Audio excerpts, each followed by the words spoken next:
BNP ও জামায়াত ইসলামের জন্য মায়াকান্না করলেও ফিলিস্তিনিদের পক্ষে কোনো কথা বলেনি বলে মন্তব্য করেছেন পররাষ্ট্রমন্ত্রী হাসান মাহমুদ। ফিলিস্তিনিদের পক্ষে কথা বললে তাদের যারা ক্ষমতায় বসাবে বলে আশা করে তারা অসন্তুষ্ট হতে পারে বলেও জানান তিনি।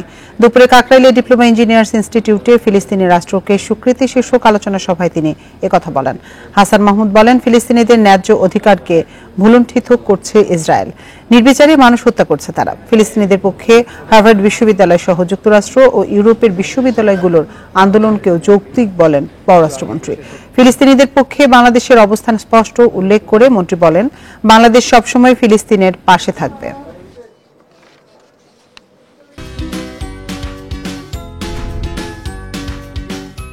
যারা ইসলামের জন্য মায়াকান্না করে বিএনপি এবং জামাত ফিলিস্তিনিদের পক্ষে একটি শব্দ আজ পর্যন্ত বলেনি। কারণ তারা নাকি তাদেরকে কেউ নাকি কোলে করে ক্ষমতায় বসিয়ে দিবে। কারণ কেউ কেউ অসন্তুষ্ট হতে পারে, সেজন্য ফিলিস্তিনিদের পক্ষে একটি শব্দ বলে না।